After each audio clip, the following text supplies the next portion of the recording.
สไลด์หลังศาลากลางจังหวัดจันทบุรีต้นไม้ล้มทับโรงจอดรถเสียหายรถยนต์ราชการพัง4 คันเมื่อช่วงเช้าของวันนี้ 29 บริเวณหลังศาลากลางจังหวัดจันทบุรี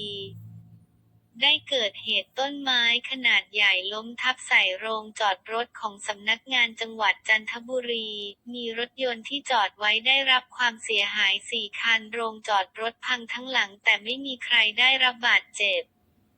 สาเหตุเกิดจากฝนที่ตกลงมาอย่างต่อเนื่องในจังหวัดจันทบุรีทำให้ดินหลังศาลากลางที่ลาดชันอุ้มน้ำประกอบกับมีลมแรงจึงทำให้ต้นหางนกยูงที่ขึ้นอยู่หลังศาลากลางจังหวัดล้มลงและลื่นถลายลงมายังโรงจอดรถด้านล่าง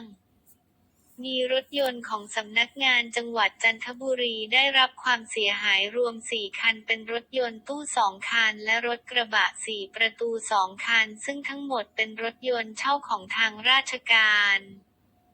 ส่วนโรงรถที่ได้รับความเสียหายเจ้าหน้าที่ต้องรื้อออกเพื่อประเมินความเสียหายทั้งนี้การไฟฟ้าส่วนภูมิภาคจังหวัดจันทบุรีได้ตัดกระแสไฟฟ้าเพื่อป้องกันอันตรายที่อาจจะเกิดขึ้นและ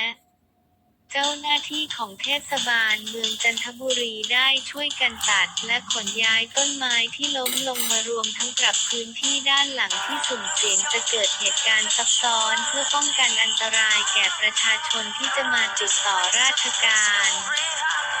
ศาลากลางจังหวัดจันทบุรีในวันข้างหน้า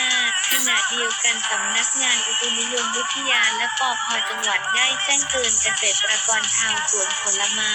และประชาชนในพื้นที่จังหวัดจันทบุรีให้เฝ้าระวังผลกระทบจากฝนตกหนักลมกันโชกแรงในช่วงวัน2 วันนี้เรือเล็กควรงดออกจากฝั่งประชาสัมพันธ์จังหวัดจันทบุรี